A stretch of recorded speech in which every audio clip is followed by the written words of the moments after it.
presentar al profesor Muñoz Conde. Justo hace un año fue nombrado doctor honoris causa por esta universidad. Creo que no es exagerado decir, ni mucho menos, que estamos ante la figura más relevante del derecho penal en este país. El profesor Muñoz Conde es catedrático en la Universidad Pablo Olavide,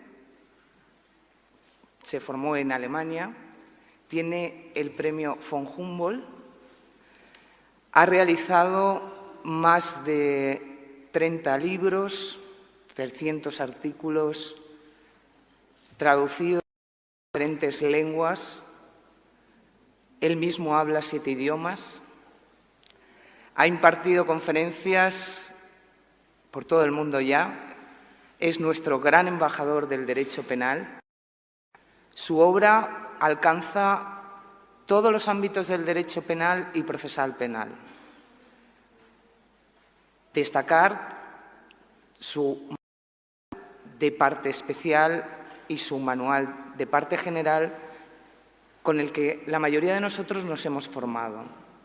Quizás la característica esencial de su obra es que nos ha enseñado que no es una disciplina aséptica. En toda su obra pivota un gran compromiso, un compromiso político y un compromiso social.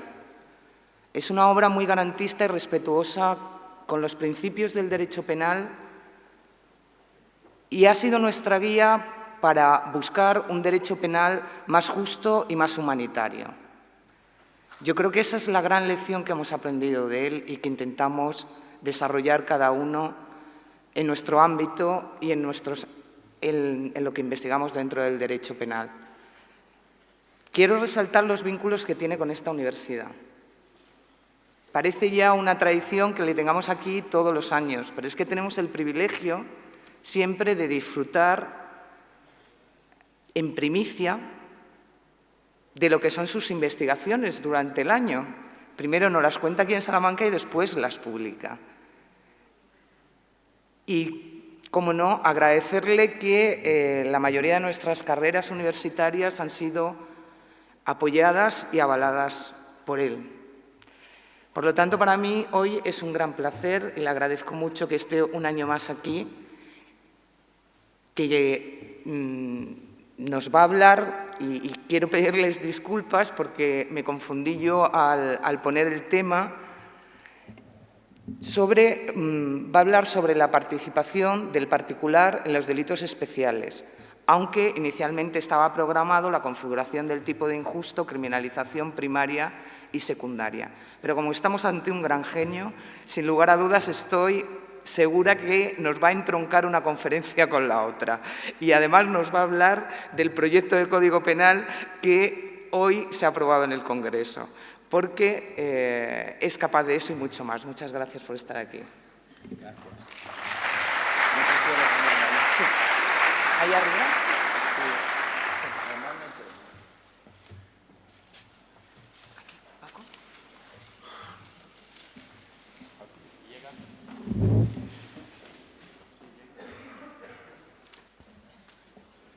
Ah, qué bien. Pero no se cayó. Gracias, creo que está bien.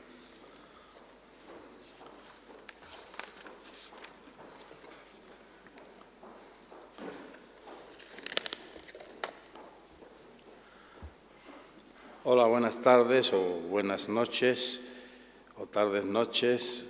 Querida Ana, en primer lugar, muchas gracias por tus amables y exageradas palabras de presentación, que se deben en buena parte a nuestra ya vieja amistad. En todo caso, por supuesto, es para mí una gran satisfacción estar de nuevo en esta universidad, en esta maravillosa ciudad, y su asistencia por el que fue rector de esta universidad y maestro y jefe de toda una escuela a la que yo me siento también muy vinculado, el profesor Ignacio Verdugo. Pero después han seguido otros muchos con los que yo me siento igualmente vinculado y a los que considero, no mis discípulos, porque yo no soy maestro de nada, pero sí excelentes compañeros y todavía mejores amigos. Por eso, cuando vengo a esta universidad, pues vengo con mucha alegría, con mucha satisfacción y un año tras otro, pues yo creo que desde que comenzaron estos cursos no creo que me haya perdido ninguno y siempre he venido a dar alguna conferencia de clausura, de inauguración o una más de las muchas que se dan aquí. Y además, como cada año, procuro, porque es al comienzo del año, que el tema de la conferencia sea una primicia del tema en el que estoy ahora especialmente interesado. A mí esto de trabajar siempre el mismo tema me parece muy aburrido, de modo que procuro cambiar para distraerme de un tema a otro y normalmente coincide mi cambio de interés con las vacaciones de las Navidades, cuando uno está en casa y no tiene nada que hacer, nada más que comer y comer demasiado y pensar en lo que vamos a hacer en el nuevo año que comienza. Y los buenos propósitos es decir, voy a trabajar sobre este tema. A veces no es el tema que finalmente ocupa mi atención, pero dentro de los muchos que puedo tener en la mente, el de Salamanca siempre es el primero y sobre el que normalmente hablo por primera vez y después muchas veces lo transformo en artículo, en monografía, otras veces lo olvido y me paso a un tema diferente. Pero evidentemente del tema del que les voy a hablar es un tema del que les voy a dar alguna primicia. Pero antes que nada quiero hacer una aclaración. Cuando me preguntó Ana que de qué tema quería hablar, esto sería pues en el mes de octubre o noviembre. Y entonces yo tenía en mente uno que me parecía por su título especialmente sugerente. Nada más y nada menos que la configuración del tipo penal, las diferencias entre criminalización primaria y criminalización secundaria. Después le dije otro tema y evidentemente cuando he visto que en el programa, por lo menos de Internet, estaba el primero, me he quedado un poco diciendo, ¿y ahora cómo resuelvo el problema? Porque el de la criminalización primaria y criminalización secundaria lo he dejado un poco al margen para ocuparme muy concretamente en los últimos meses, y yo diría que últimas semanas, de un tema del que alguno ya se habrá asustado, porque es un tema de alta dogmática y por lo tanto bastante complejo y yo diría que un tanto aburrido, la atenuación de la pena del particular en los delitos especiales. Pero antes yo querría explicarles un poco por qué iba a hablar de la criminalización primaria y secundaria en la configuración del tipo penal. Y después intentaré, si tengo arte para ello, vincularlo al siguiente tema, con el que yo creo, por lo menos eso espero demostrarles, que tiene mucha relación. Y es que, en principio, no les voy a decir a ustedes nada que sea nuevo, lo que sea delito, los comportamientos que se califiquen como delito y las penas aplicables a los responsables del delito se configuran conforme al principio de legalidad por la ley penal. No hay otra fuente del derecho penal creadora de delitos que la propia ley, a distintos niveles, según el país y el régimen constitucional que tengan. ¿Y qué papel tienen aquí los jueces? Bueno, pues en principio y en teoría, de acuerdo con la división de poderes, lo que ya dijo en su momento Montesquieu, no son más que la boca que pronuncian las palabras de la ley. Esto es lo que se suele explicar y en principio es válido, incluso con apoyo constitucional, y son las bases del Estado de Derecho y de la separación de poderes, aplicados naturalmente al derecho penal. Sin embargo, a lo largo de mi ya muy larga vida académica, que va a terminar muy pronto desde el punto de vista oficial, porque me jubilo este año, he comprobado que eso es solo verdad a medias y para una exposición para alumnos de primero, para no asustarles demasiado, para que aprendan por lo menos las bases más elementales del derecho penal, pero que en la realidad no se da esa imagen tan ideal como parece a primera vista. He podido comprobar, y ustedes lo saben igualmente, que a partir de la ley, las instancias encargadas de su aplicación, en primer lugar, naturalmente, los jueces, pero también todo el aparato judicial, Ministerio Público, policías, etcétera, aportan a veces mucho más de lo que la propia ley dice, hasta el punto que se convierten en una instancia de criminalización secundaria que no es de menor importancia, simplemente que viene después de la ley, por lo tanto, secundaria en el sentido temporal de la palabra.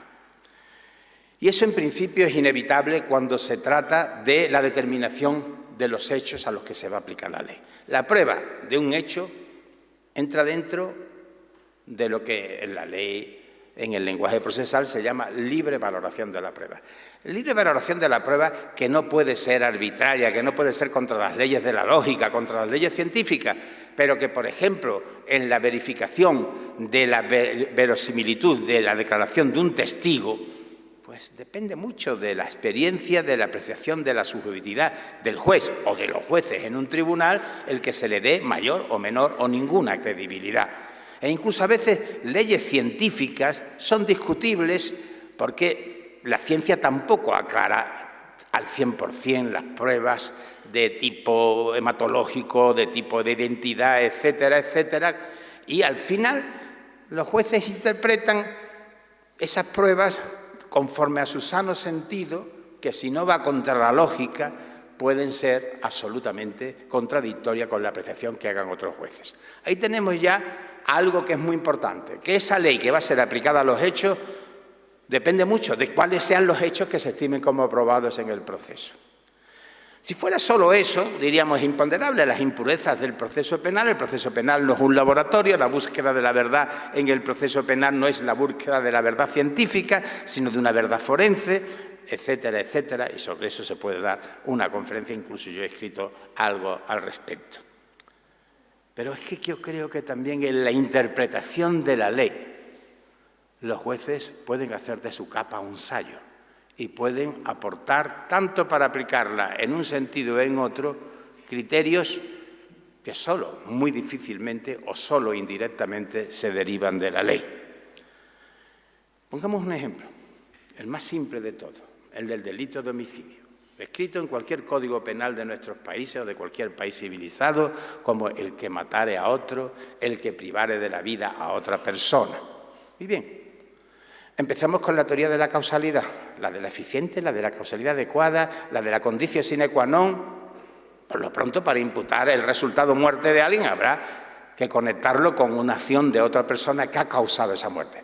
Pero al haberlo causado es ya suficiente. Obviamente no, ahí empiezan una serie de problemas de determinación de la prueba, pero también de la teoría de la causalidad que se utilice. Un momento determinado la dogmática penal añade otra cosa más, que es la imputación objetiva. Mi maestro Roxin se destaca fundamentalmente en la creación de una teoría que no solo requiere la causalidad, sino que la acción que ha causado el resultado sea una acción que ha incrementado el riesgo, que ha creado un riesgo no permitido o que ha incrementado un riesgo más allá de lo permitido. ¿Cómo se mide el riesgo? ¿Cuándo una velocidad más o menos permitida o más o menos fuera de la que está permitida puede ser conectada con el resultado de un accidente, de un homicidio, etcétera? En una manipulación de una máquina, de un reactor nuclear, ¿qué nivel de riesgo? ¿Cuál es el nivel de riesgo permitido? ¿Cuál es el que permite, no solo ya en el caso de que se cause un resultado, decir que eso es causa de ese resultado, sino también imputarlo, por lo menos objetivamente?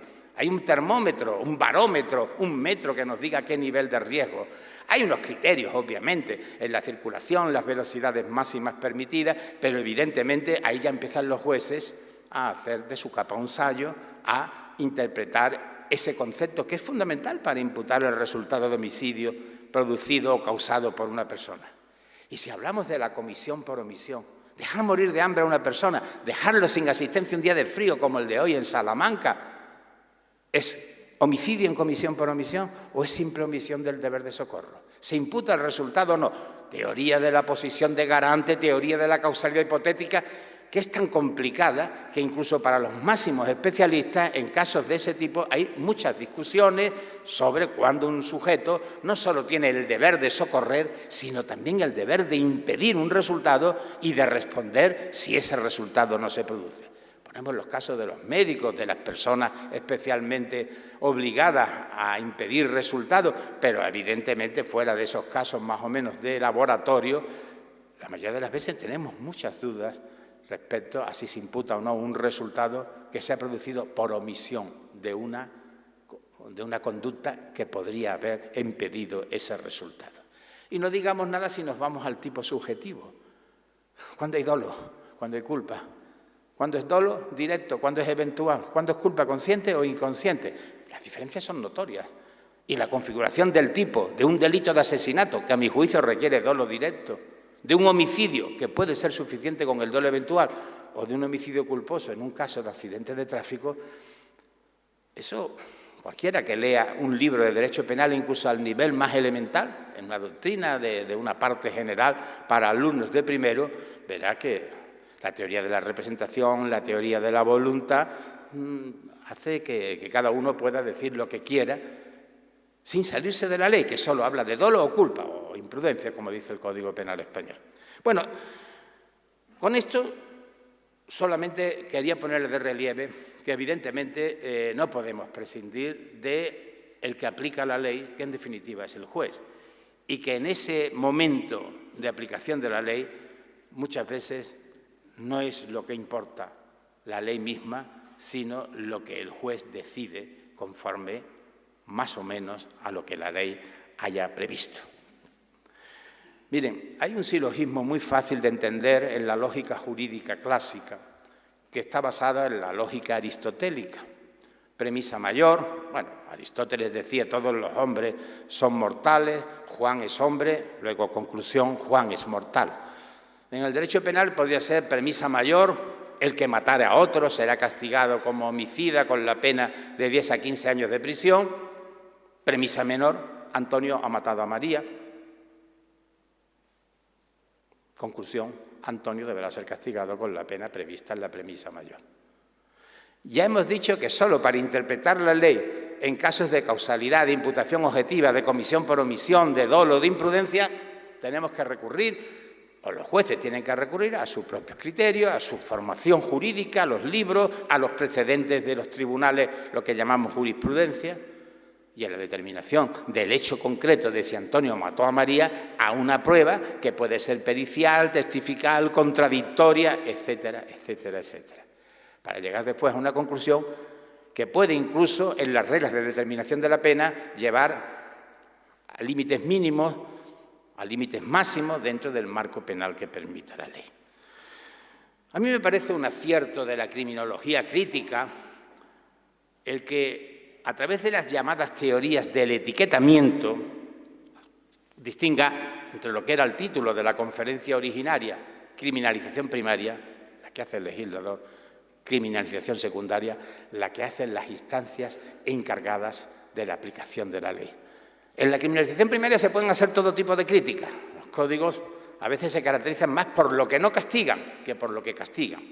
Pero incluso en un código como este y el que se avecina en la reforma que acaba de ser aprobada hoy y que será ya la reforma definitiva apenas pase el trámite del Senado del Código Penal español, se criminaliza casi todo. Hoy estamos en una tendencia a criminalizar en demasía y además muy severamente.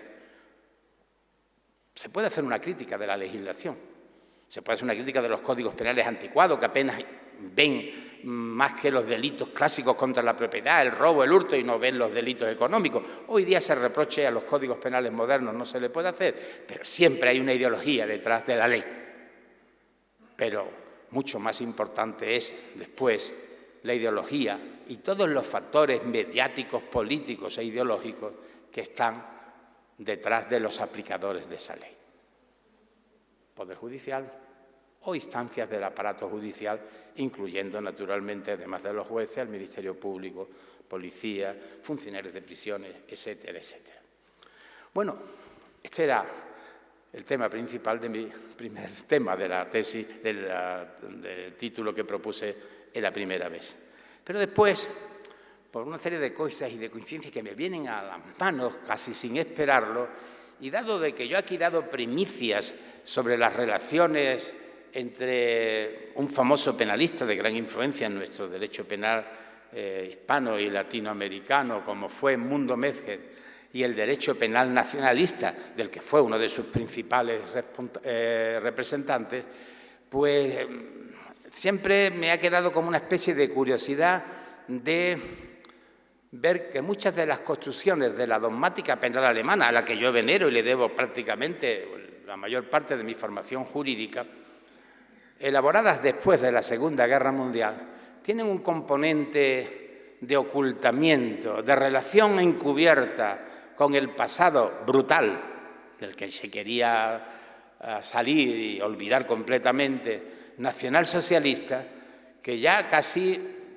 de forma intuitiva, siempre que veo algún tema, finalismo, causalismo y tantos otros que se discutieron en esa dogmática penal alemana en la que yo me formé, y casi todos los de mi generación y los de la generación anterior, pues tenga la sospecha de que tenga que ver con algún tipo de ocultamiento del pasado nacionalsocialista. Incluso en un tema como el de la atenuación de la pena del partícipe en los delitos especiales. Y no solo ya porque exista un precepto legal que se introduce en una determinada época en el Código Penal alemán, sino también por la aplicación que hicieron los tribunales alemanes en esa época. Como ese precepto al que me voy a referir ahora mismo fue después introducido en el artículo 65.3 del Código Penal español en la reforma del 2003, y está vigente y no se elimina en esta reforma, empecé a imaginar o a pensar qué relación podía tener, qué finalidad tiene el legislador cuando dice que si un particular, un empresario, colabora en un delito especial de un funcionario, de prevaricato, de peculado o malversación, tenga que ser castigado con una pena menor. Es un tema interesante que además he visto que en la dogmática penal alemana se ha planteado desde el siglo XIX y que daba lugar a una opinión mayoritaria de que no, que el que participa con un delito de corrupción, pues aunque no sea el funcionario corrupto, debe de ser castigado con la misma pena. Sin embargo, y ahora empezamos con la historia, cuando esa era una cuestión puramente doctrinal sobre la que no se había ocupado el legislador, que había dejado el tema a la doctrina o a la jurisprudencia, en el año 1968 se introdujo en el Código Penal alemán lo que entonces era el artículo o parágrafo 52, y después ya con una reforma posterior se cambió la numeración de la parte general y actualmente es el parágrafo o artículo 28.2, con la misma redacción que tuvo cuando se introdujo en el Código Penal alemán el año 1968. Es curioso que se introdujera esa fecha porque después hubo una reforma muy importante del Código Penal, el año 69, año en que yo estaba ya empezando mis primeros estudios en Alemania. Pero este precepto que voy a comentar ahora se introduce un año antes y, curiosamente, no en una reforma penal, sino en una reforma, en una ley que se hizo para regular el poder sancionatorio de la Administración, en la ley de las contravenciones administrativas. Y ahí, en una disposición final transitoria, se dice, se introducirá en el apartado 2 del parágrafo 50 del Código Penal el siguiente párrafo. Si faltan en el partícipe las específicas cualidades, relaciones o circunstancias personales, elementos personales especiales que fundamentan la penalidad del autor, la pena correspondiente debe ser atenuada conforme a la pena de la tentativa. Ahí ya tenemos una decisión legislativa que, de golpe y porrazo, solucionaba un problema que se había planteado en la dogmática penal alemana desde mucho tiempo antes. Debe de ser castigado el particular en un delito especial cuya pena se fundamenta por cualidades especiales del autor con la misma pena que el autor, o debe de ser castigado con una pena inferior. La cuestión puede ser muy discutida, y de hecho lo sigue siendo, pero el legislador, a través de una ley de infracciones administrativas, decidió el tema de una forma definitiva. ¿Y por qué? De forma tan solapada y extraña, introducir ese precepto. ¿Y qué aplicación hicieron los tribunales alemanes de este precepto? Lo vamos a ver inmediatamente. Ha dado lugar incluso a una famosa novela.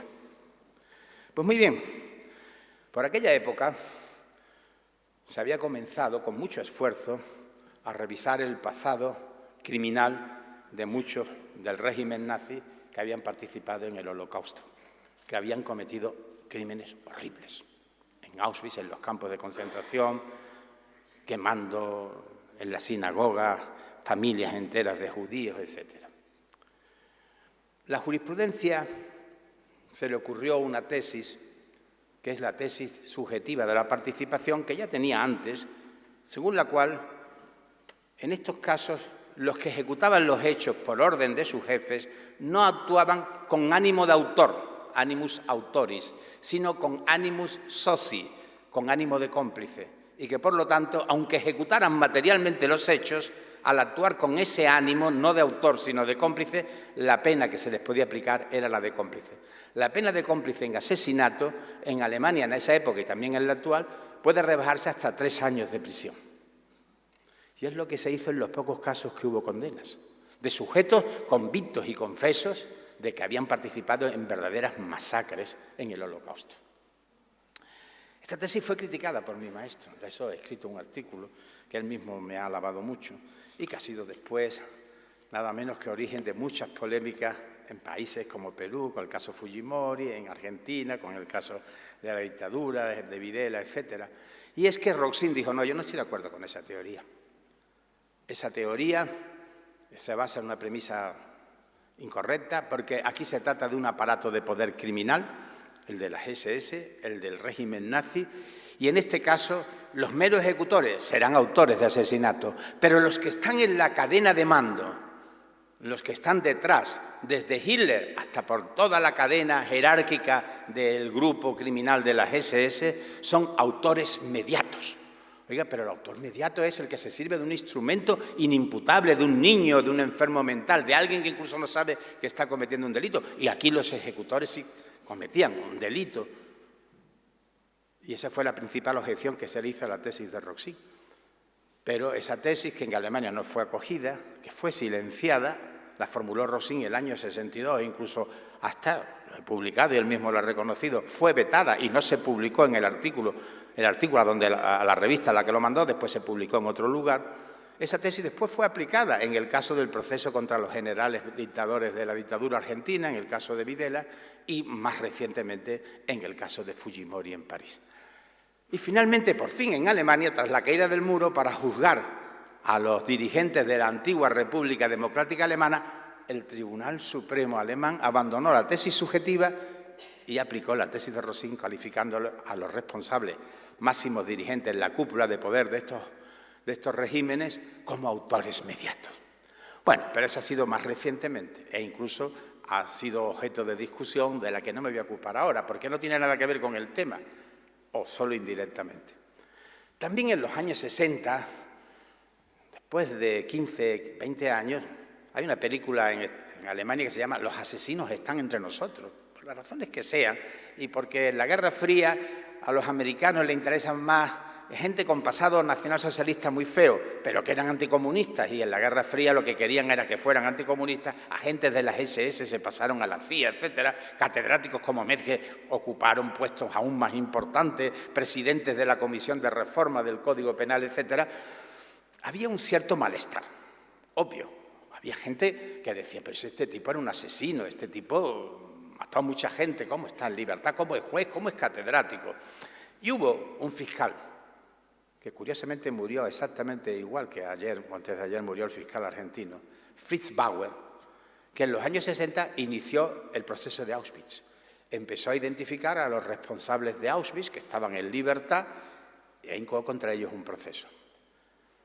En ese proceso, Fritz Bauer mantuvo la tesis de que se trataba de coautoría, de autores formando parte de un grupo con división de funciones, y que, por lo tanto, todos los que intervenían en Auschwitz, en las distintas funciones de aparatos burocráticos, en las cámaras de gas, etcétera, eran igualmente autores.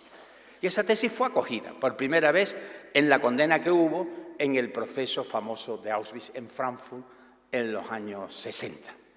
Curiosamente, una vez que terminó ese proceso, el año 68, pocos meses antes de la reforma del Código Penal, donde se introdujo este artículo 50, Fritz Bauer apareció muerto en la bañera de su casa por un exceso de barbitúricos o por cualquier otro medicamento equivocado que había tomado. No digo nada. En todo caso, ahí queda el hecho.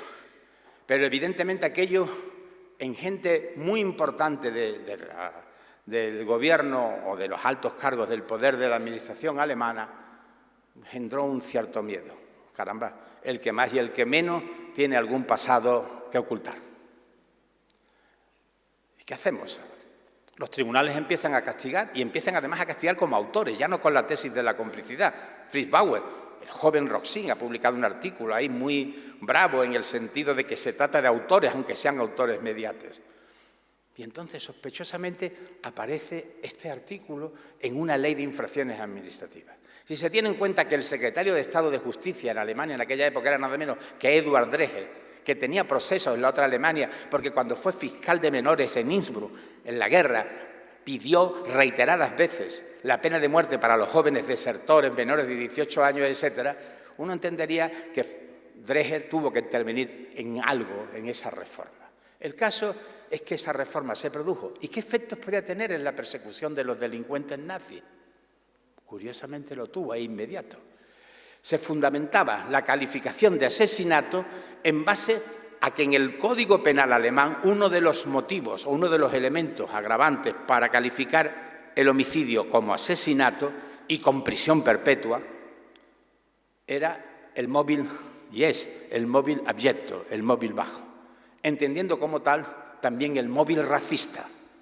Y los tribunales entendieron que el móvil racista se daba en Hitler, en Göring o en Heydrich, pero no en los simples ejecutores que actuaban sin ningún ánimo de ese tipo, simplemente cumpliendo órdenes. Y que, por lo tanto, a ellos no les era aplicable el tipo de asesinato, sino el de simple homicidio, con una consecuencia. La pena del homicidio prescribía a los 15 años, el 7 de mayo de 1960. Y todos los procesos que había incoado contra los criminales nazis por asesinato, que fueron calificados como homicidio, fueron sobreseídos porque en el año 68, una vez que entró en vigor este precepto, el Tribunal Supremo alemán entendió que no se trataba de asesinato, sino de homicidio, y que el homicidio había prescrito el 7 de mayo del 60. Eso fue un escándalo. Y hubo mucha polémica, no tanto jurídica como mediática. Pero ¿cómo van a quedar en libertad? Después se aprobó una reforma posterior diciendo que los delitos estos no prescribían, pero todos esos procesos fueron sobreseídos. Sobre ese caso hay una novela muy interesante de von Schirach, por cierto, el nieto de un antiguo nazi que fue ejecutado en Nuremberg, un abogado de Berlín, no tiene nada que ver con su abuelo, que se llama El caso Collini. Les aconsejo que lo estudien porque lo lean, un librito pequeño, no es que sea una gran cosa, pero explica muy bien qué es lo que sucedió en Alemania entonces, con una reforma que aparentemente nada tenía que ver con el tema de la persecución de los criminales de guerra nazis. Es muy curioso que un texto legal que no tenía ninguna connotación ideológica, como el que acabo de decirles, el párrafo 50, pudiera ser utilizado para resolver un problema político que en la Alemania de aquella época seguía siendo, ahora ya no, pero entonces un problema muy incómodo, porque vivían los mismos que tenían un pasado que tenían que ocultar. No voy a entrar en más detalle, he escrito sobre eso, es más, he escrito ahora un trabajo específicamente sobre ese tema que aparecerá también en Argentina, aquí en España en la revista Penal, etcétera, etcétera, por lo tanto no entro en más detalle. Ahora voy a entrar en lo que es el equivalente al párrafo 28.2 del Código Penal alemán, antiguo, 52, en el Código Penal español. ¿Y qué función puede cumplir? Un precepto legal muy abstracto sobre la participación de los particulares en los delitos especiales en la aplicación que de ese precepto se haga por los tribunales de justicia en un momento en que cuando uno abre el periódico o mira el noticiario, lo primero que aparece es el último caso de corrupción o el último caso de delito económico vinculado a la corrupción sistémica que se ha dado en este país y que se está descubriendo como las flores nacen en la primavera tras una lluvia. Algo que realmente es preocupante y que avergüenza mucho a los que nos quedamos sorprendidos al ver a qué niveles había llegado la política española, sobre todo en los más importantes partidos que son los que deciden esa política. No entro tampoco en más detalles, simplemente vamos a ver por qué en el año 2003 se introduce un precepto similar al del Código Penal alemán para resolver un problema que ya la jurisprudencia había venido resolviendo sin base legal, y qué papel puede jugar en estos casos en los que, como en la ley de Mahoma, si hay un corrupto es porque hay un corruptor, y tan corrupto es el que da como el que toma. Aunque se emplee para otro contexto también famoso el tema de la ley de Mahoma. Quiero decir con esto que habrá que ver hasta qué punto la posibilidad de atenuación de la pena del particular en los delitos especiales, fundamentalmente en los de los funcionarios corruptos, puede tener algún sentido o puede tener alguna finalidad que, por más que pueda ocultarse, cuando uno profundiza en ella, no se trata de ocultar ahora pasados nazis, pero sí a lo mejor de ocultar pasados corruptores de importantes empresarios que han corrompido o han intervenido en los casos de corrupción. Pero de eso me ocupo después. Ya vamos a empezar, después de este breve antecedente histórico, en Alemania. Por cierto, esta historia del artículo 28.2 o 50.2 anterior a la reforma del 69, no la verán nunca en un libro alemán. La dogmática no se ocupa de esas cosas. Yo la vi por casualidad y pregunté cómo, me pasó igual que con el tema de Metzger, ¿cómo es que esto no se dice? Bueno, estaba ahí. Y evidentemente uno se investiga y se encuentra que aquello fue un escándalo, claro está. Escándalo que motivó que posteriormente se aprobara la no prescripción del asesinato, pero eso fue mucho después y ya los procesos habían sido sobreseídos todos. Bien, pues volvemos ahora al Código Penal Español y al artículo 65.3, que en relación con el tema del que estoy hablando dice lo siguiente: cuando en el inductor o en el cooperador necesario, no en el cómplice. No dice nada respecto al cómplice. Cuando en el inductor o en el cooperador necesario no concurran las condiciones, cualidades o relaciones personales que fundamentan la culpabilidad del autor, los jueces o tribunales, curioso, aquí es facultativo, no es obligatorio como en Alemania, podrán imponer la pena inferior en grado a la señalada por la ley para la infracción de que se trate. Así, en abstracto, sabiendo un poquito de derecho penal, uno dice qué delitos son los que fundamentan la culpabilidad del autor en base a cualidades personales. Fundamentalmente, algunos delitos económicos y, sobre todo, los delitos cometidos por los funcionarios públicos contra la administración pública, a la que le deben su obediencia y su respeto. Pero el particular que interviene en la realización de esos delitos como inductor o cooperador necesario, ¿puede ser castigado con la misma pena? ¿Debe de tener una pena atenuada? ¿Puede ser incluso declarado impune en la medida en que él no tiene ninguna vinculación con la administración? El tema es discutible, lo confieso. Y hay libros, y recientemente lo he visto en Perú, en mucha bibliografía, con Internet y en los libros que he manejado al respecto, donde se dan todo tipo de soluciones antes del artículo 65.3, introducido en la reforma del 2003, y posteriormente como interpretación de este artículo 65.3. No voy a entrar ahora en la discusión teórica, voy a decirles cuál sería la aplicación práctica de este precepto, si es que tiene alguna, y qué razones hay para haberlas introducido. Desde luego, ya les he dicho, después de 40 años de ejercicio como profesor y haber pasado de la dictadura a la democracia y dentro de la democracia distintas oscilaciones de partidos más de izquierda o de derecha, más progresistas o más conservadores, aunque en derecho penal todos son conservadores, todo hay que decirlo, pues he llegado a pensar que ninguna reforma del Código Penal es inocente, que detrás siempre hay alguna motivación que puede ser incluso loable o encomiable, pero desde luego que está detrás y que hay que tenerla en cuenta. Sobre todo, como pasa siempre con la voluntad del legislador, cuando son reformas muy recientes. Interpretar la voluntad del legislador en el siglo XIX, cualquiera sabe, tuvieron su razón de ser. Uno estudia un poco de historia y sabe que detrás de cualquier norma jurídica hay una decisión política. Y en este sentido, decir que el derecho penal no tiene nada que ver con la política, o que la política criminal, como decía von Lis, es o el derecho penal, perdón, es la infranqueable barrera de la política criminal, es una frase poco acertada, porque el derecho penal es una creación política del órgano legislativo, que es el órgano político por excelencia.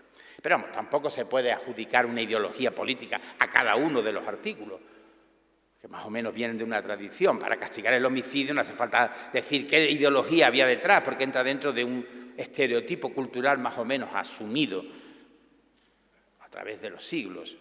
Pero a veces, cuando hay algunos preceptos que tienen nombres y apellidos en un determinado contexto histórico que salen como respuesta a un problema determinado en ese momento, en ese país, es conveniente saber qué es lo que hay detrás del precepto. Y efectivamente, aquí parece que no debe de haber nada detrás de este precepto, pues estábamos ya en una época de normalidad democrática y que en el fondo venía a reproducir una teoría que no era dominante en España, de que el partícipe en los delitos de los funcionarios tiene que ser castigado con una pena inferior. La reforma dice podrá, los jueces y tribunales.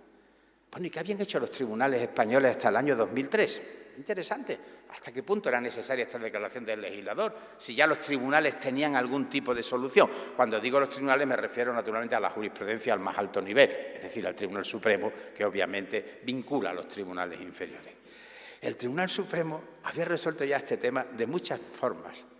Curiosamente, cuando hace ya tanto tiempo, que casi da vergüenza recordarlo, porque es casi como confesar la edad de uno, pues en mi tesis doctoral sobre el delito de alzamiento de bienes, para los países que no tengan ese delito, en el Código Penal de la gran raigambre española, es una insolvencia fraudulenta, el deudor que oculta sus bienes para no pagar a sus acreedores para evitar la satisfacción de sus acreedores, el embargo, etcétera, pues sigue siendo, y ahora más en época de crisis, un delito previo al falimento, previo a la quiebra, sin duda muy interesante y no de rara comisión. Los deudores procuran, cuando vienen a la ruina, no pagar. Y naturalmente, si hay algunos bienes, quitarlos de en medio, ponerlos a nombre. Si hay separación de bienes de la mujer o de la suegra, o de algún amigo íntimo que colabora como cooperador necesario, obviamente, en un contrato de compraventa ficticio. Cuando yo hice la tesis doctoral sobre el delito de alzamiento de bienes, que tuvo éxito y que me animó después a ver que con los libros también se podía hasta ganar dinero, porque si se vendían y entonces no había ni internet ni fotocopias, pues me encontré que con el caso del alzamiento de bienes, la persona que se prestaba a hacer un contrato de compraventa ficticio era muchas veces la mujer en caso de separación de bienes, la suegra, algún pariente próximo. Y bueno, el delito de alzamiento de bienes es un delito especial. ¿Quién puede ser autor de ese delito? El deudor. En principio, el deudor, y dice el deudor que se alzare con sus bienes en perjuicio de sus acreedores. Entonces, la tercera persona tiene que ser castigada como el deudor. Si yo me presto con mi amigo Juan a que ponga mi nombre como un contrato de compraventa ficticio su casa, evidentemente estoy cooperando necesariamente, pero no soy autor en sentido estricto, porque el delito se fundamenta en la culpabilidad de ese autor específico, que es el deudor. Sin embargo, curiosamente, en la jurisprudencia de aquella época, estoy hablando de los años 60, que es cuando yo hice la tesis doctoral, se castigaba sobre todo el oscilante. Unas veces era como cooperador necesario, pero otras veces se castigaba como cómplice al que hacía ese contrato ficticio con el deudor de transmisión de sus bienes. Y me fijé un día en por qué esto sucedía. Se trataba normalmente de la mujer y de la suegra. Y yo decía, muy de aquella época, también ahora a lo mejor sería quizás menos, porque la mujer ya va en condiciones de igualdad. El tribunal se plantearía, oye, si metemos a la pareja y a la abuela también en la cárcel, ¿con quién que se quedan los niños? Le aplicamos la pena del cómplice y así sale con una pena que puede ser suspendida condicionalmente y no tiene que ir a la cárcel. Digo yo que esa sería la razón porque no veía otra, porque en otros casos se aplicaba la figura del cooperador necesario que tenía la misma pena y no se le atenuaba que el autor deudor. Curioso, y eso es una cosa que ya en aquella época me ocupó, la participación del no deudor en el delito de insolvencia fraudulenta realizada por el deudor. Participación de un particular en un delito especial. Esa es la primera vía que teníamos en la jurisprudencia española, que pronto, sin embargo, fue abandonada. Cuando le he seguido la pista a este tema, me he encontrado, antes de la reforma del 2003, con otra solución que le dio el Tribunal Supremo. Se trataba de un caso cercano a Salamanca, de Burgos, de prevaricación urbanística, de que unos constructores, de acuerdo con el alcalde de esa ciudad y tal, habían hecho unas planificaciones, evidentemente habían cambiado el plan urbanismo para favorecer la construcción de edificios, etcétera, en una zona que en principio estaba declarada como zona verde, lo típico. Y se enjuicia a los funcionarios y al propio alcalde por el delito de prevaricación. Pero claro, independientemente de que no se podía probar el cohecho, el soborno, había un favorecimiento de los empresarios constructores que fueron acusados por un delito que ellos no eran funcionarios. Oiga, nosotros hemos cooperado con estos funcionarios, ellos nos han cambiado la calificación urbanística de estos terrenos, ellos habrán cometido prevaricato o prevaricación, nosotros no. En todo caso, nosotros no tenemos ningún deber de fidelidad con la Administración. Esta tesis, curiosamente, fue acogida por el Tribunal Supremo en una sentencia, si quieren ustedes, pues si les interesa, de 18 de enero de 1994, está registrada en los registros jurisprudenciales como sentencia 52 del año 93, es de la fecha 18 de enero del 94, que fue seguida después por otras sentencias más recientes. Todo esto antes de la reforma del 2003. ¿En qué se basa esta sentencia en el caso de los constructores de Burgos para aplicar una pena atenuada a esos constructores frente a la de los funcionarios, alcaldes y demás funcionarios del ayuntamiento? Pues se basa, nosotros tenemos una atenuante por analogía en nuestro catálogo de circunstancias atenuantes. Al final del catálogo de circunstancias atenuantes se dice y cualquier otra análoga a las anteriores. Se pone a pensar y dice cuál sería una circunstancia análoga a las anteriores, la drogadicción, las eximentes incompletas, el arrebato u obcecación, la indemnización de daños y perjuicios causados por el delito, el arrepentimiento. ¿Cuál es aquí la análoga a las anteriores? Saltándose un poco el tenor literal de esta atenuante que dice análoga a las anteriores, el Tribunal Supremo, en sentencia de un magnífico magistrado de aquella época, ya muerto, Enrique Ruiz Vadillo, dice: hay que aplicar aquí directamente el principio de proporcionalidad, que es un principio elemental de justicia y que tiene, a mi juicio, de forma bastante discutible, puesto que ni se menciona siquiera, anclaje en el artículo 1 de la Constitución española. Es verdad que el principio de proporcionalidad es un principio muy abstracto, pero un principio importante de justicia material. Y se puede decir que, de acuerdo con el principio de proporcionalidad, el particular que no tiene la cualidad de funcionario debe de ser castigado con una pena inferior. Es sacarse un poco el as de la manga. La verdad es que lo miro ahora y digo, aquí hubo gato encerrado, aquí se buscaron una atenuante donde no la había y se la inventaron más allá de lo que la propia ley admite, porque la ley admite las análogas a las anteriores y no hay ninguna que diga la de no ser funcionario. Y así fue. Y así llegamos a la reforma del 2003, donde de golpe el legislador quiso solucionar el problema y añadió este precepto, el artículo 65.3, que vuelve a decir, cuando la pena se fundamente por cualidades personales, la culpabilidad de la culpabilidad del autor, el inductor o cooperador necesario podrá ser castigado con la pena inferior.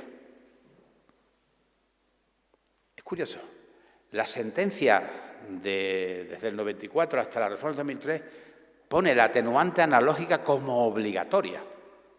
Sin embargo, probablemente por la discusión que hubo en aquella época, yo no reparé entonces en ese tema, estaba con el tema de Mezga y el derecho penal nacional socialista, alguien dijo, vamos a dejarle eso al arbitrio del tribunal, podrá, facultativa rebaja. Y entonces me encuentro, sigo la pista, con la aplicación que han hecho ya de este artículo 65.3 los tribunales de justicia, concretamente el Tribunal Supremo Español. Y efectivamente me encontré con una sentencia del 13 de julio del 2006,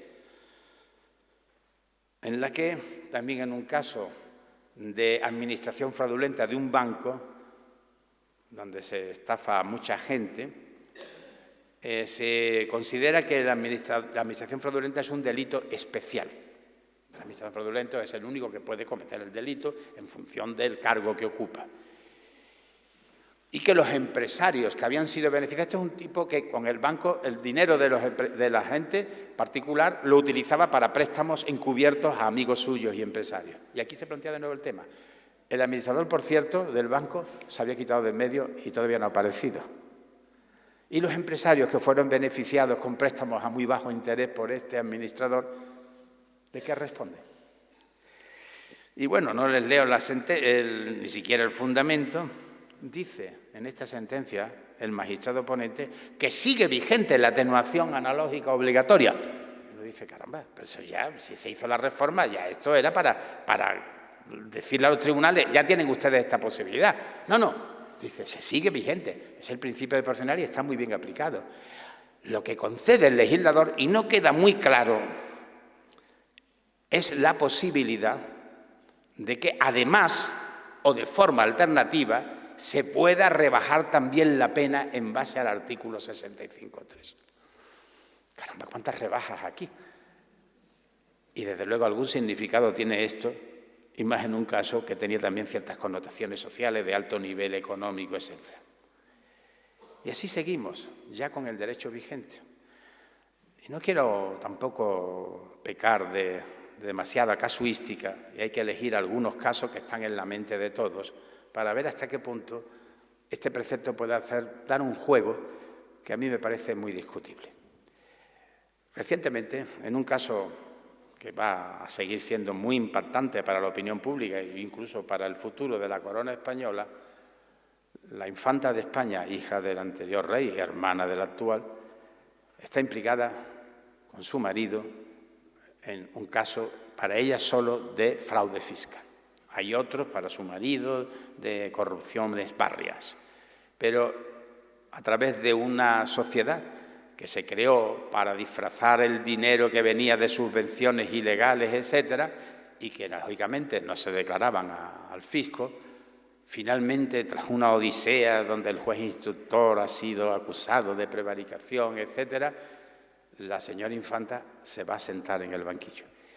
Pero contra el auto de imputación que formuló en su día el juez de Palma de Mallorca, juez Castro, contra la infanta, entendiendo que se trataba de una coautoría, puesto que la infanta es administradora también o vicepresidenta de la sociedad que crearon para evadir los impuestos, entiende que no es autora, sino cooperadora necesaria. Y uno dice, caramba, ya han aplicado el artículo 65.3 a priori, puesto que si se dice que es cooperadora necesaria, evidentemente el artículo 63 está para el inductor o cooperador necesaria que participe en un delito cuya pena se fundamente por la culpabilidad y cualidades excepcionales del autor, en este caso el marido. A mí me parece que a veces los tribunales hilan demasiado fino o se les ve el plumero.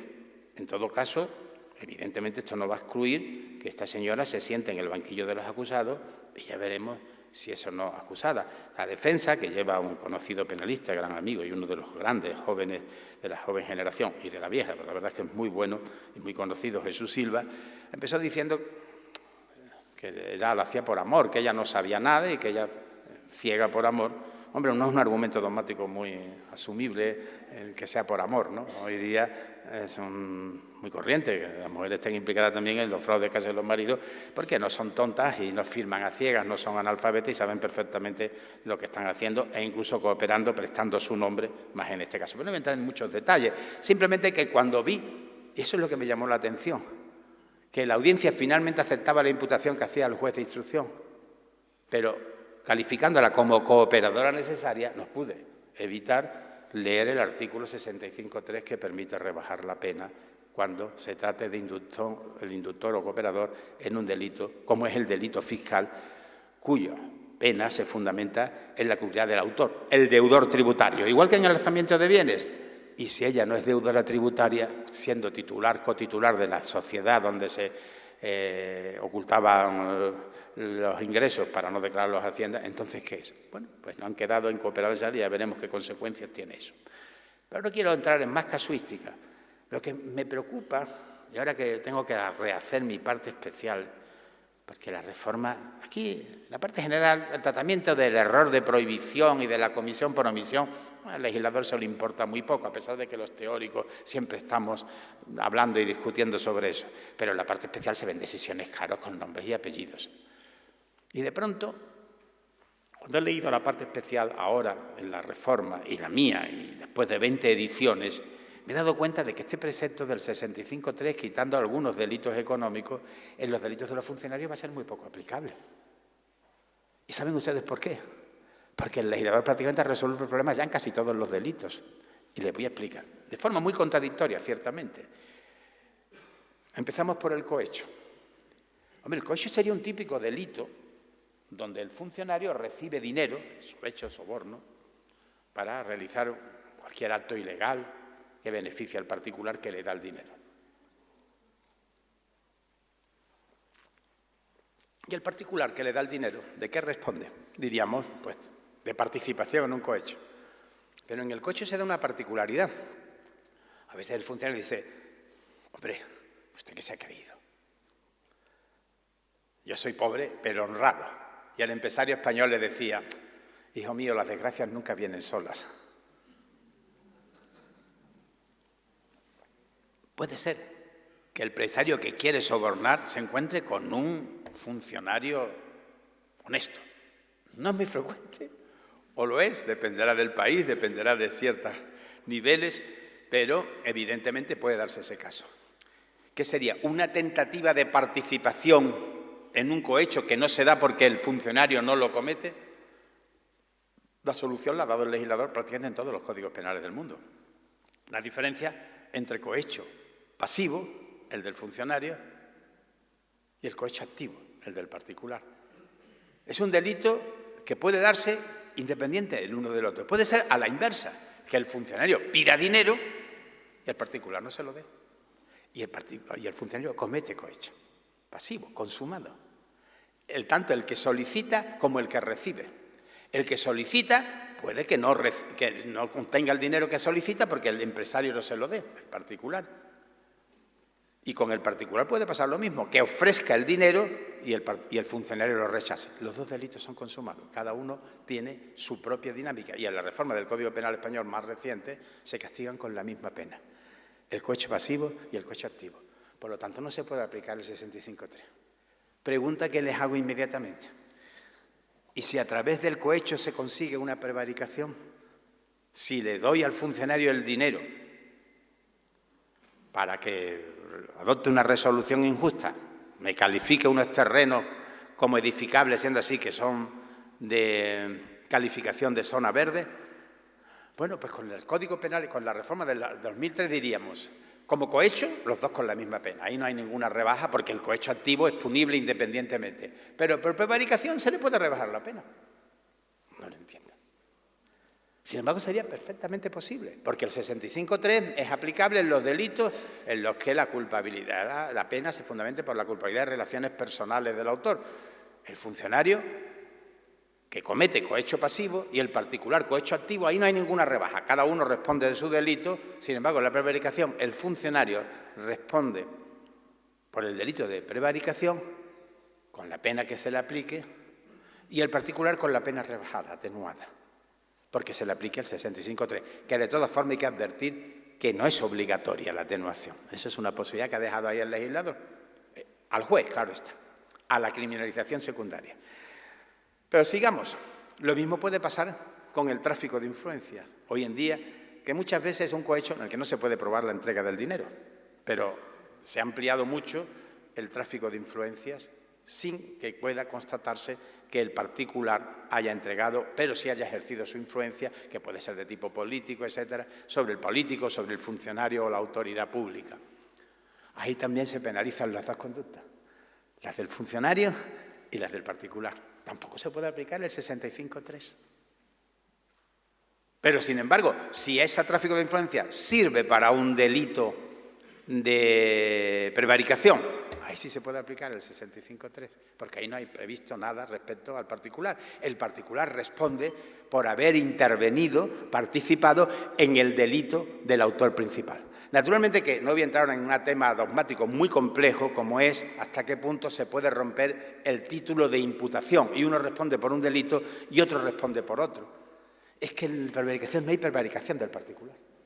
O responde por participación, inducción, la amante del juez que induce al juez a prevaricar, a que ponga a su primo en libertad, puede responder de inducción a la prevaricación, pero ella no puede ser autora de prevaricación, ella no es la juez.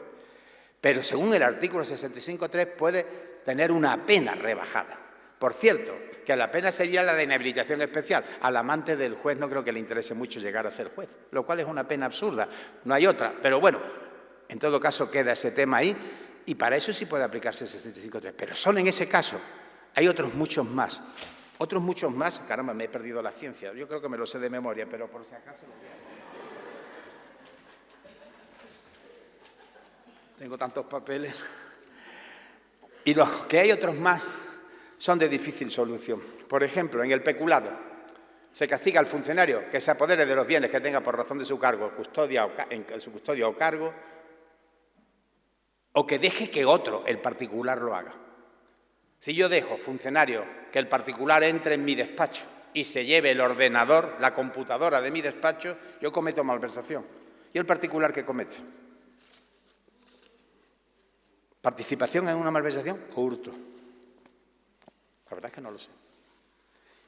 O el funcionario lo ha resuelto el legislador, el funcionario responde de peculado tanto si se apodera él ilícitamente del bien que tiene por razón de su cargo a su disposición, como si deja que un particular lo haga. Pero si deja que un particular lo haga, va a seguir siendo malversación, porque ese tema lo tiene resuelto el legislador, no respecto al particular, que puede quizás responder de coautoría en la malversación, de hurto, no lo tengo muy claro.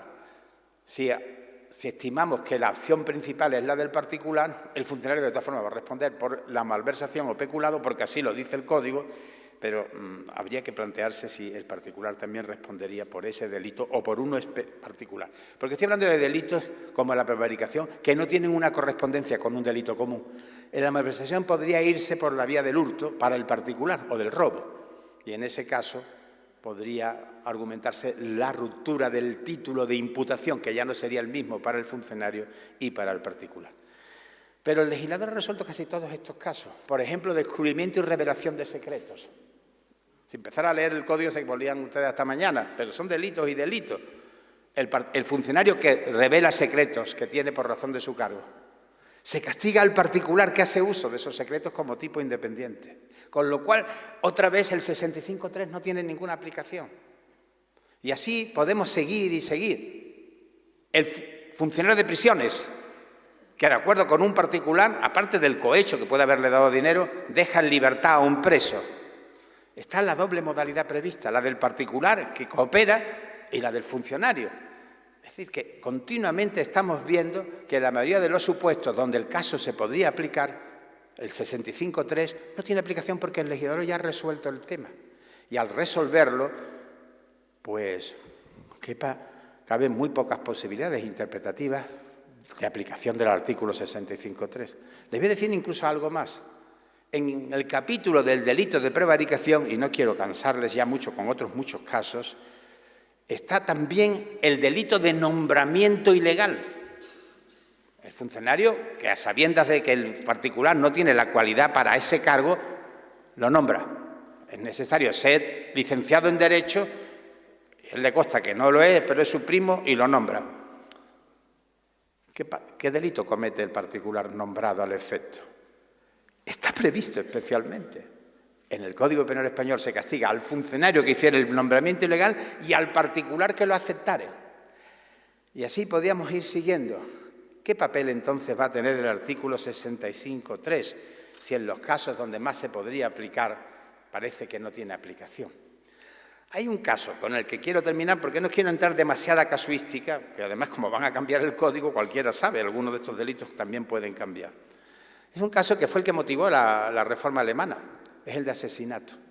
El asesinato, en principio, aun estimando que sea un homicidio agravado, o cualificado y no un delito autónomo, normalmente si yo ayudo a alguien, por ejemplo, cojo con mis manos a la víctima mientras el otro lo apuñala, está claro que eso es asesinato y que es una coautoría. Pero incluso si yo intervengo en un hecho en el que sé que mi enemigo o este hombre va a matar a alguien de forma alevosa, disparando por la espalda, aunque yo no esté presente, pero como yo sé que va a actuar alevosamente, yo soy partícipe en el delito que ha cometido ese individuo, que es un delito de asesinato por alevosía. Por ahí no hay ningún problema. Pero tenemos un elemento subjetivo, a mi juicio, en el delito de asesinato, que es el sicario, el que mata por precio, recompensa o promesa. A mi juicio, aquí responde por asesinato el que mata, pero también el que ofrece el precio, recompensa o promesa. No puedo entenderlo de otro modo. No puede decir, no, el Código dice el que mata por precio, recompensa o promesa. Y es una motivación que solo concurre en el sujeto que actúa así. El que ofrece no lo dice. Él no mata por precio, él ofrece ese precio, recompensa o promesa. Y esto es una opinión que existe en la doctrina española. Y hay una sentencia en la que no aplica al partícipe, una señora de un muy alto nivel. Y cuando dice muy alto nivel, aquí hubo catedráticos de muy alto nivel en la abogada en la defensa, encarga a alguien que mate a su marido y le paga mucho dinero, que le pegue 2 tiros por la espalda. Por lo tanto, hay alevosía, sin duda. Son 2 agravantes que tienen un régimen especial en el Código Penal español. Y entonces dice el Supremo, la señora responde de asesinato porque indujo a una muerte con alevosía, que es asesinato, pero no se le aplica el agravante de precio, recompensa o promesa, porque eso ya va embebido dentro del concepto de inducción. ¿Cuál era el resultado de esto? A esta señora no se le aplicaba la segunda agravante, que determina una pena superior en grado. Al ejecutor material se le aplicaban las 2 y a esta señora se le rebajó un poquito la pena al quitarle el agravante de precio, recompensa o promesa. A mí me parece un disparate. El agravante de precio, recompensa o promesa es un agravante que debe de concurrir tanto en el ejecutor, que actúa de esta forma, como en el que ofrece esa cantidad. Pero bueno, en ustedes todo es discutible y en todo caso ahí no creo que sea aplicable el artículo 65.3, porque no creo que el agravante de precio, recompensa o promesa sea un elemento que fundamente la culpabilidad. Otra cosa sería si no hubiera nada más que ese agravante y no la alevosía, pero vuelvo a decirle, no entiendo esa sentencia, que solo la entiendo como que no le quisieron computar a la señora esa agravante que al otro le habían computado y a ella no se la computan diciendo que va embebida dentro del concepto de inducción. Bueno, voy a terminar pronto, no quiero alargarme demasiado, porque recientemente sobre ese tema acaba de aparecer un libro muy denso, excesivamente denso, que he intentado leer estos días y que me parece demasiado alambicado con las teorías sobre si el fundamento del 65.3 se debe a que acoge la teoría de los delitos consistentes en la infracción de un deber y que solo por eso se aplica la pena al que tiene ese deber, pero no a los que participan. También hay un problema. El Código Penal español habla de inducción y cooperación necesaria, no de cómplice. Es que el cómplice ya tiene una pena rebajada. Y eso hace que diga, bueno, si se le aplica también al cómplice, tiene la rebaja por no tener la cualidad del autor y además la rebaja por ser cómplice. Le van a dar un premio. Va a salir a hombros del tribunal. Pero bueno, ¿y por qué quitarlo al cómplice de este ámbito? En Alemania sí tenía razón de ser, porque en Alemania no existe la cooperación necesaria. La cooperación necesaria puede ser coautoría. No existe nada más que la inducción y la complicidad como formas de participación. Y ahí sí se aplica, y en el Código Penal español solo se habla de inducción y cooperación necesaria. Hay muchas otras cosas. Hay cosas que llaman la atención. En definitiva, una vez más, habrá que ver lo que dejó el legislador ahí, y sigue, porque no he visto que lo reformen ahora, y lo que va a decir la jurisprudencia aplicando eso que ha hecho el legislador. Al final, como decía mi abuelita, hay cosas en la vida que lo mismo sirven para un roto que para un descosido.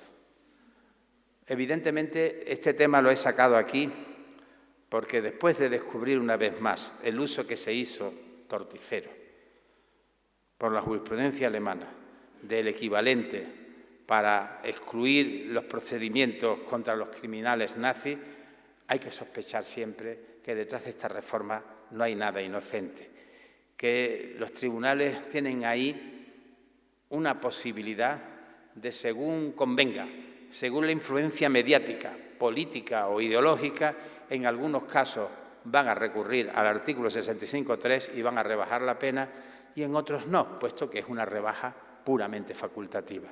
Si a eso se le añade, de todas formas, como dice esa sentencia del 2006, que además la rebaja es obligatoria como atenuante analógica basada en la idea de proporcionalidad, yo sé cuál va a ser el resultado.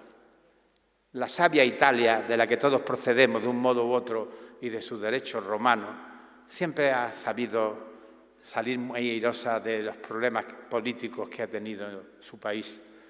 Y así, cuando empezaron hace exactamente 20 años los procedimientos iniciados por los jueces llamados mano pulite, manos limpias, contra, por ejemplo, algún empresario como Berlusconi, sus abogados sacaron una interesante defensa.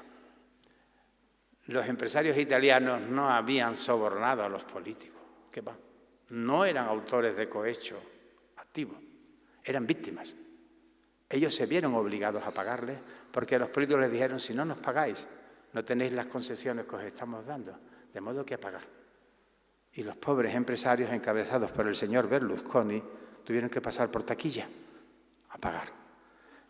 Es un argumento de la defensa, a mi juicio, poco creíble. Yo creo que más bien se trataba de lo que decía el juez Di Pietro, de la Tangentópolis. Esto era, como se está demostrando en España, una especie de entente, de acuerdo, de empresas constructoras. Estamos hablando de construcciones de autovías, aeropuertos, de miles de millones de euros, dólares, donde unos, los que tienen el poder, benefician a los que financian ese poder para que se les beneficie. Es una de las crisis y de las lágrimas más fuertes que está teniendo y se está reflejando el sistema político español. No creo en otra cosa que en la democracia, pero creo en la democracia justa.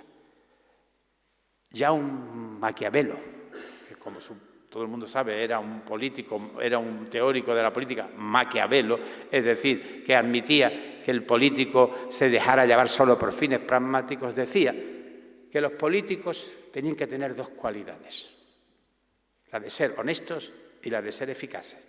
Pero él, benévolo, decía: se puede permitir que no sean honestos, pero nunca que no sean eficaces. Bueno, pues algunos de los que tenemos aquí ni son honestos ni son eficaces. Muchas gracias.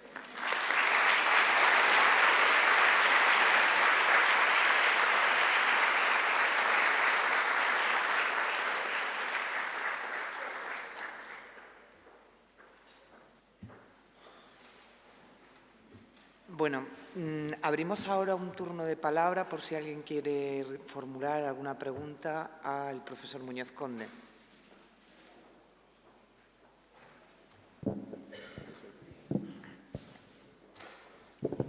Profesor, buenas noches.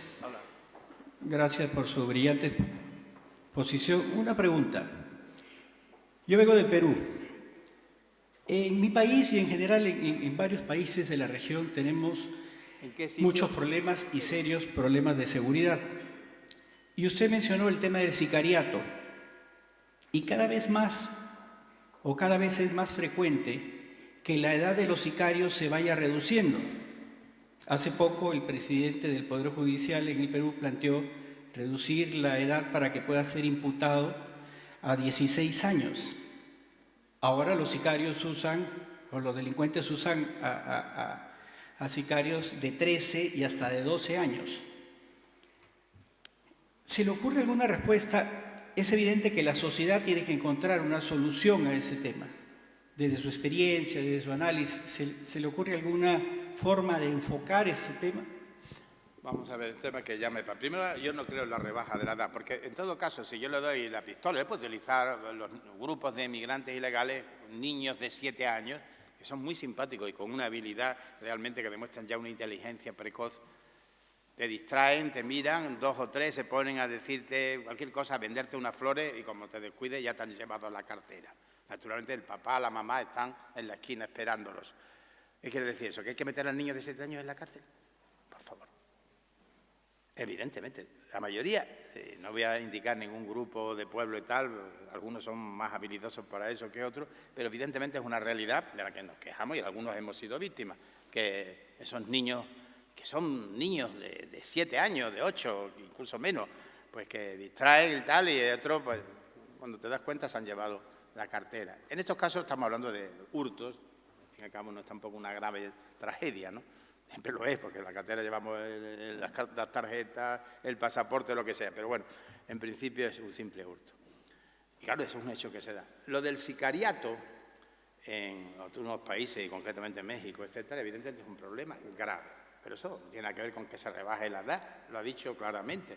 Se rebaja a los 16, bueno, pues empleamos a los de 14, empleamos a los de 12, empleamos a los de 10. ¿Qué vamos a meterlos en la cárcel? Al final se trata de una autoría inmediata, de una inducción, y ahí no veo ningún problema.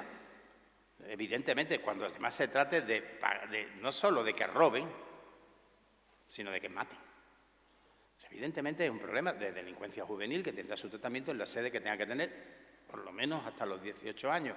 Al que lo utilice a los menores, bueno, además del asesinato, podrá a lo mejor, no sé si habrá algún agravante, por lo pronto ya tenemos ahí la autoría. Bien en la forma, si el menor no es demasiado irresponsable, ya tiene 16, etcétera, de inducción o de la propia autoría inmediata, para ver la diferencia, que yo quiero que quede la cosa clara. Si yo le digo a una persona que acaba de dejarle la novia y que no ha obtenido una calificación en el examen, etcétera, lo mejor que hace es pegarte un tiro, etcétera, y le insisto, y no me quiero referir a un caso muy reciente en la amada Argentina, cabría, hasta de forma extorsionante, inducir a alguien al suicidio. La diferencia con el asesinato es que, en definitiva, es el suicida, si es que lo es el que decide si se mata o no. Oye, pues no me mato, ya me buscaré otra novia. Pero a veces eso es motivo suficiente, sobre todo cuando el otro tiene un gran ascendiente o la persona tiene una fuerte depresión. ¿Ven? Inducción al suicidio, es un delito, que por cierto no existe en el Código Penal alemán. Es un tema también con el que he discrepado con el señor Jacobs. Pero si yo le digo a un niño de 6 años, no ya sicario, o de 10, bueno, 10 ya no, pero de 6 años o de 4, mira, tírate desde este 10º piso haciendo así con las manitas, verás cómo puedes volar. Eso es asesinato, claro y simple, o eso es inducción al suicidio. ¿Cuál es la diferencia? Hombre, cuando se emplea a niños de 7, de 8, de 10 años, está claro que al sujeto hay que castigarlo como autor de un asesinato porque ha utilizado al niño con precio, recompensa o promesa. El niño es niño y le haremos la respuesta que requiere ser un niño o un adolescente. Si ha cumplido ya la edad del derecho penal de menores, el derecho penal de menores es la jurisdicción penal correspondiente. No creo que haya que hacer ninguna excepción. Y si existe ese problema, la sociedad debe plantearse el por qué existe una sociedad niños que pueden ser utilizados como sicarios. Pero eso no es un problema de derecho penal. Doctor, buenas noches, es un privilegio escucharle. Mi pregunta va respecto a lo que mencionaba de la creciente criminalización de muchas actividades que anteriormente no se consideraban delito o que realmente no son un delito y pueden ser sancionadas administrativamente, pero que se ha utilizado como una política pública para disuasor de ciertas actividades.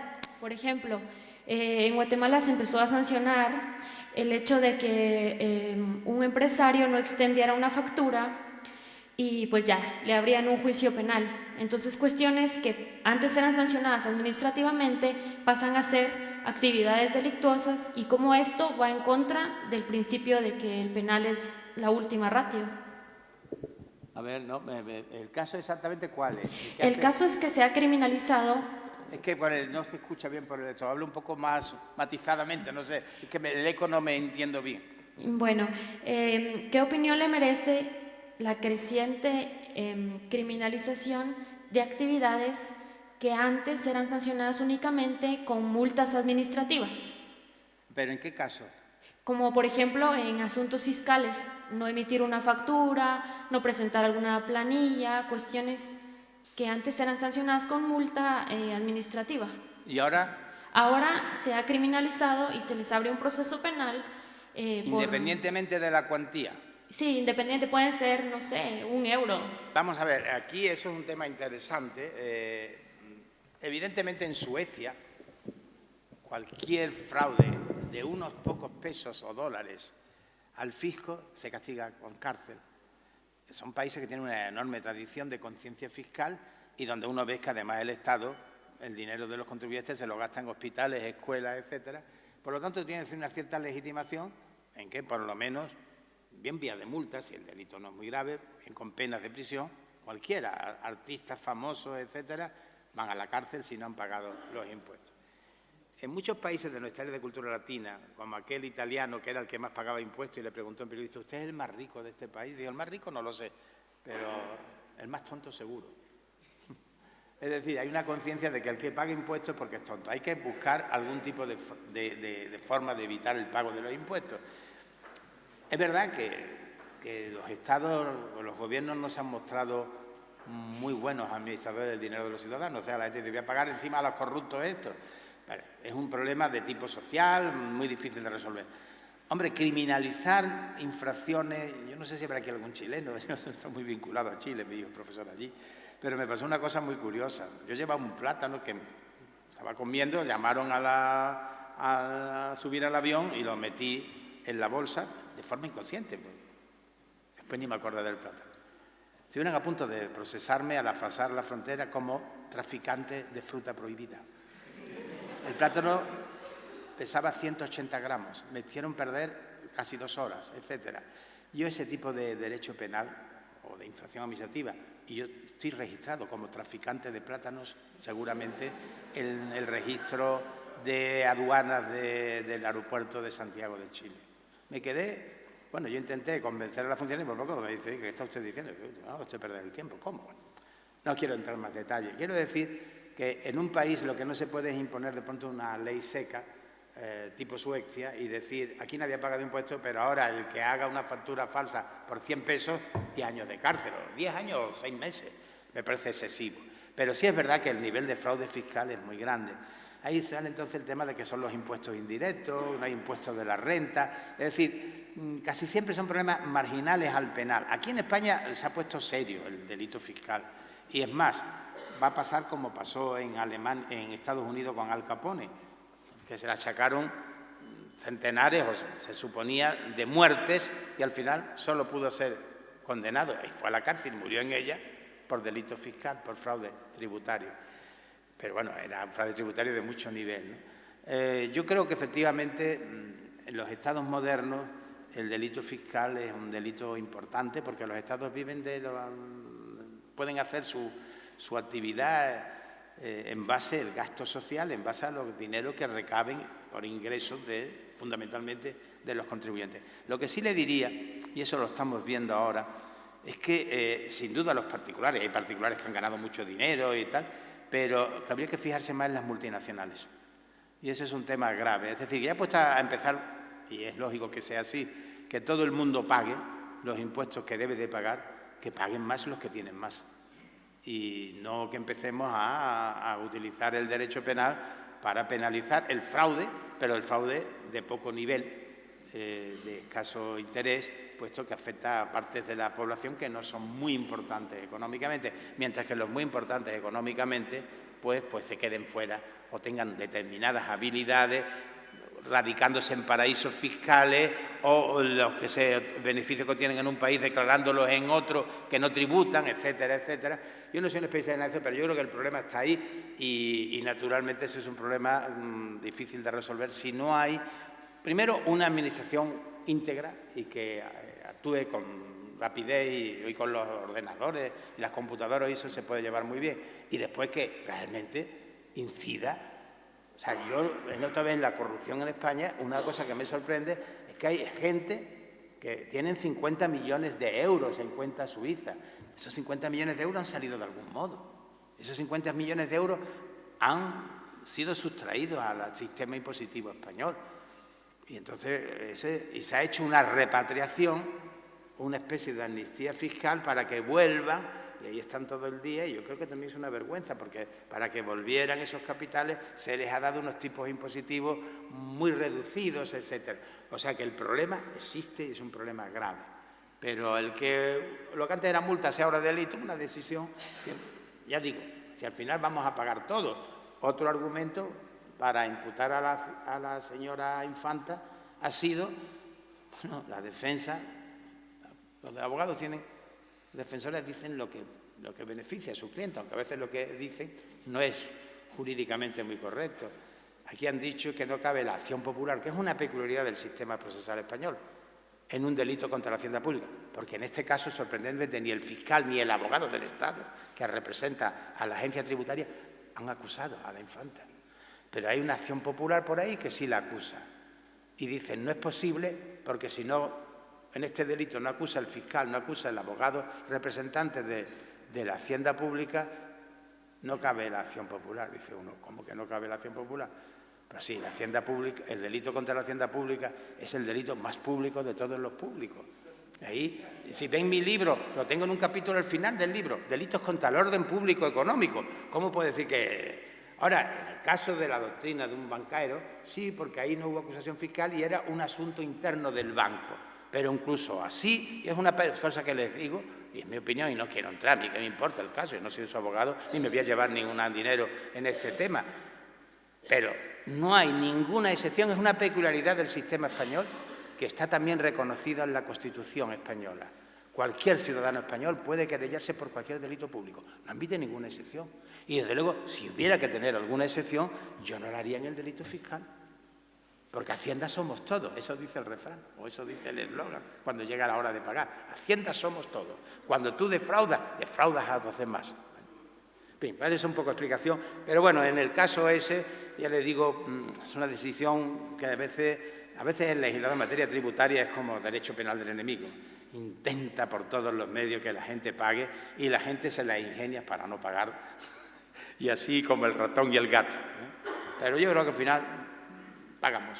A veces quitamos algún dinerillo por ahí, pero muy poquito. Yo creo que a la Hacienda española se escapa, vamos, esta conferencia, si me la pagan algún día, con retraso, desde luego hay de mí si no la declaro. Bueno, ahí entra. Doctor. Ya va a ser prácticamente la última por lo avanzado de la hora. Aquí una pregunta breve. concreta. Usted habló de la autoría inmediata de Roxin en las estructuras organizadas de poder.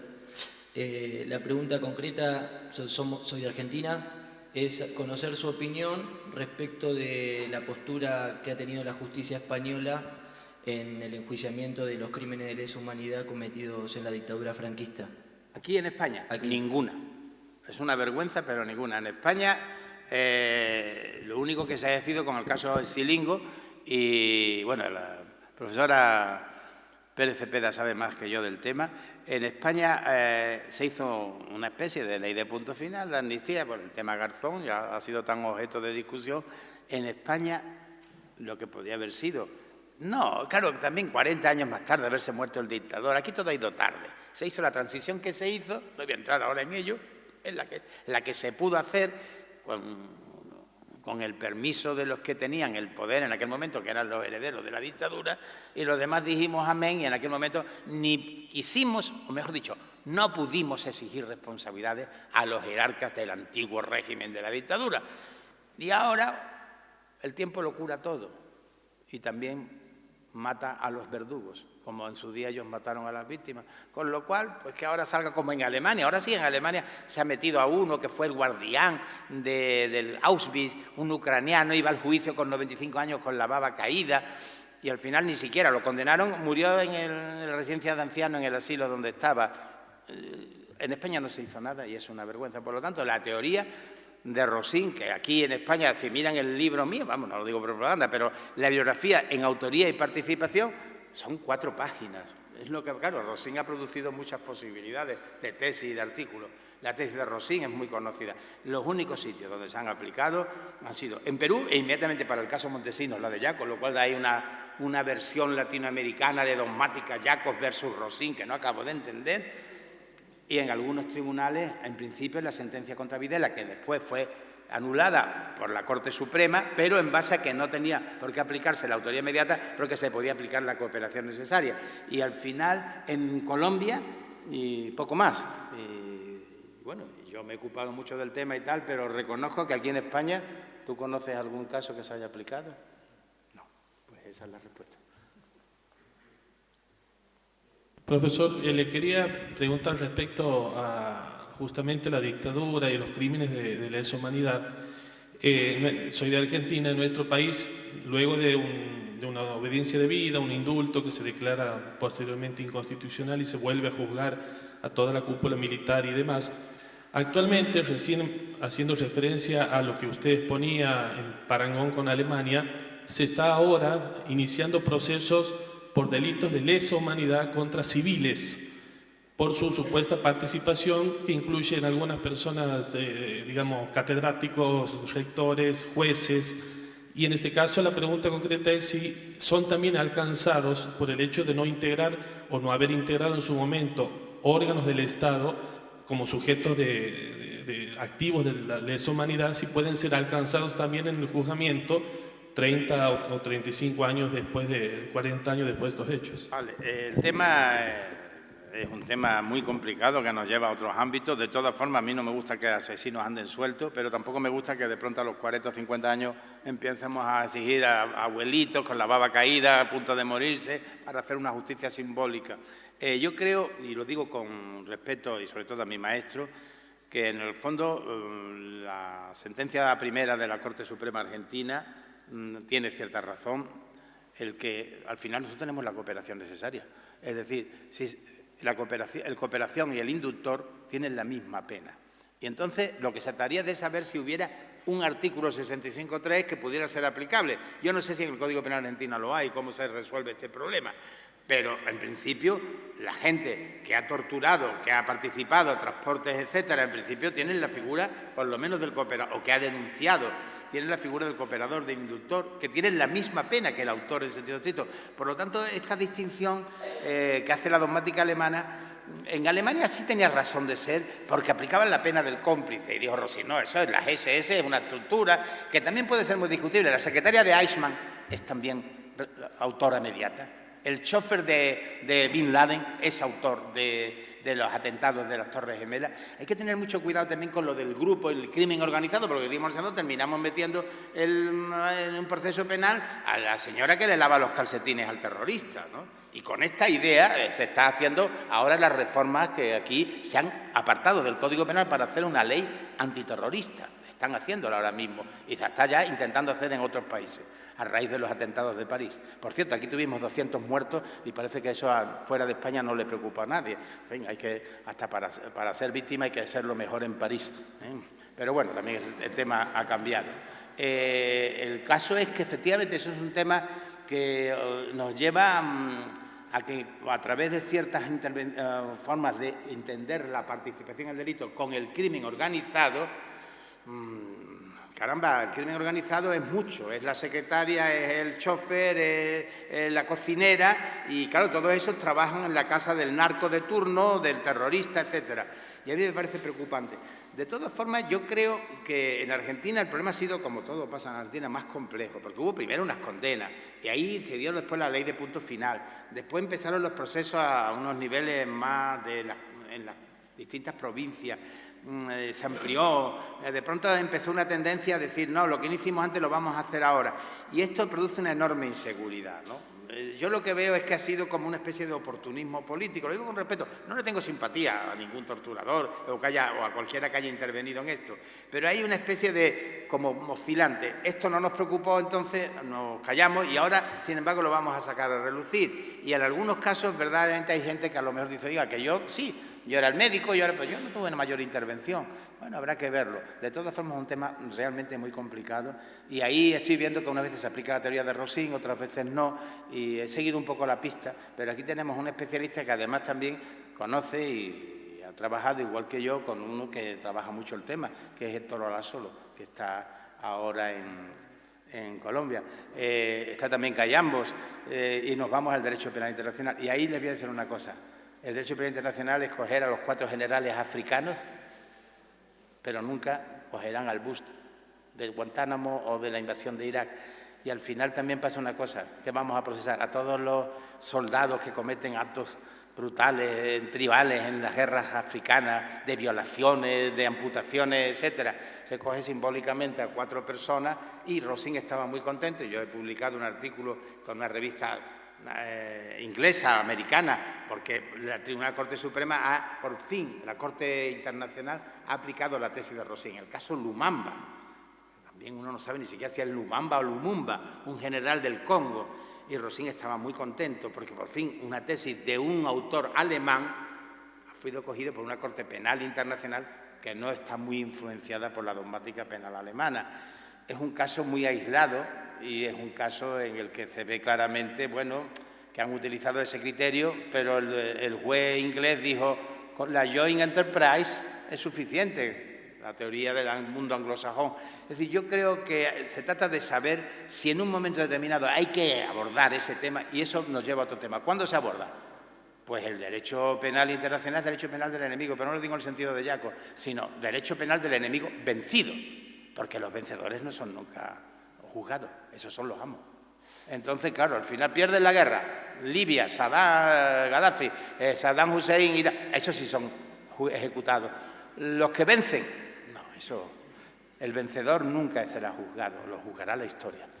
Y eso es también un tema a tener en cuenta, porque yo creo que muchas dictaduras han desaparecido, pero los que estuvieron en la dictadura han seguido como si aquí no hubiera pasado nada. En Alemania hay una frase muy graciosa, la digo en español, pero en alemán suena muy graciosa.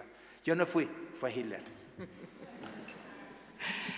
Bueno, dado la avanzada de la hora, simplemente agradecerle que una vez más con su magisterio nos haya desvelado cuál es la ratio legis de un precepto y la aplicación sesgada de la jurisprudencia de la dogmática penal. Muchas gracias, querido profesor. Gracias.